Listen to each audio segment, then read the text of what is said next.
This week's biggest Africa story doesn't look dramatic at first. It isn't a coup. It isn't a viral election clip.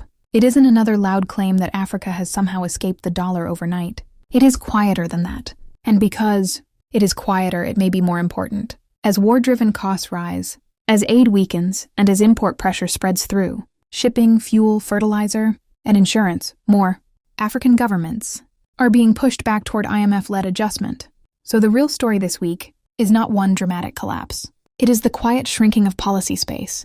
And once that space starts shrinking, the question is no longer just whether growth slows. The question becomes, who still has real choices left? Tonight on Africa Weekly Record, we cover Africa's shrinking policy space, and much more.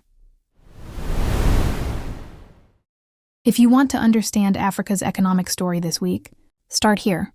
All roads are leading back to the IMF, not because African governments suddenly want more conditionality, not because the IMF has become more popular, but because the alternatives are getting harder to sustain.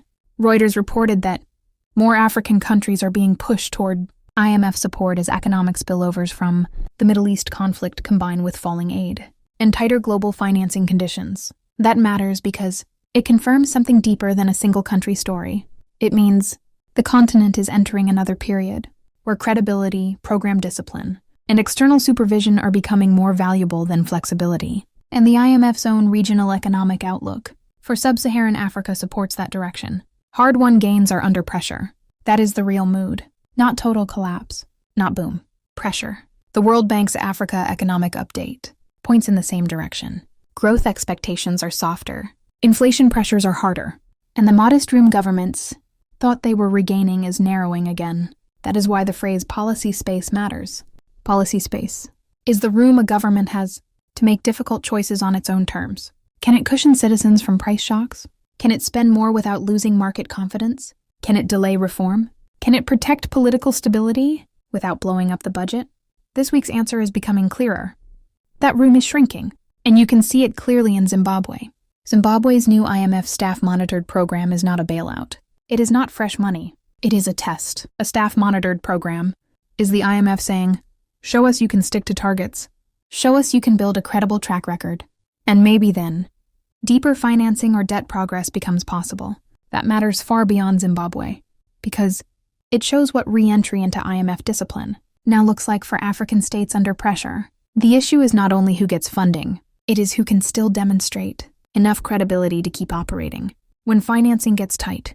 And that is why this week's lead story is not just more IMF. It is this.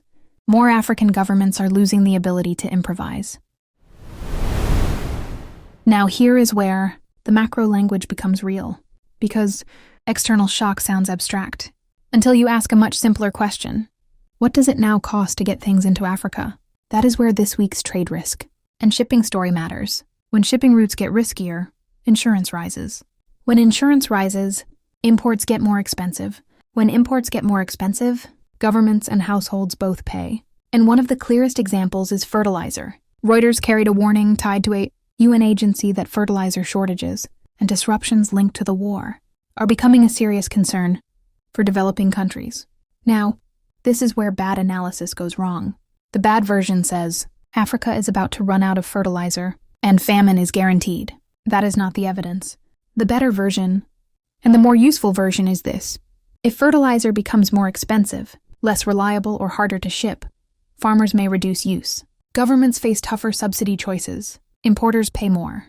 And months later, the consequences can show up in lower yields, tighter food markets, and more expensive staples. That is how a war far away becomes a local cost of living story, not through one dramatic single headline, but through cascading constraints. That is what shrinking policy space actually feels like in practice. A series of narrowing trade-offs. And this is where the story becomes bigger than budgets. Because once policy space starts shrinking, the real question is no longer only how much pressure exists. The real question becomes, who still has enough room left to choose? Zimbabwe shows one side of that story. Its new IMF staff-monitored program is not a bailout. There is no rescue check here. It is a monitored discipline framework, a credibility test, and a sign of what governments do when the room to improvise has narrowed. Benin shows another side of the same pressure, because in a tightening global environment, credibility, institutional calm, and fiscal discipline can still matter.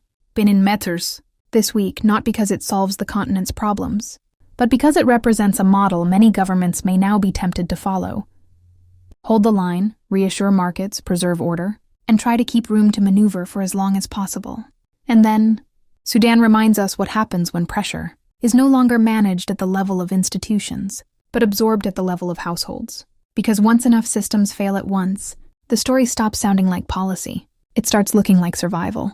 That is why this week's Africa story is not simply about debt. It is not simply about the IMF. And it is not simply about global war spillovers in the abstract.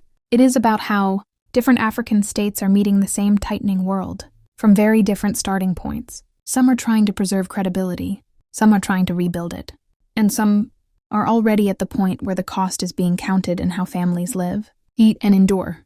That is the deeper story now. Not doom, not boom, but a continent moving through pressure unevenly and asking the same hard question in different forms. What room is left to choose before events begin choosing for you? So this week, Africa's challenge is not one sudden disaster. It is the quiet shrinking of policy space. Less room to cushion, less room to delay, less room to negotiate from strength, less room to make costly choices on your own terms. Zimbabwe shows what monitored discipline looks like under pressure. Benin shows what credibility can still buy in a tightening world. Sudan shows what happens when pressure reaches the level of household survival. And that may be the most important story on the continent right now. If you want to understand Africa in 2026, do not just ask where the pressure is. Ask a harder question. Who still has enough room left to choose? This is Africa Weekly Record.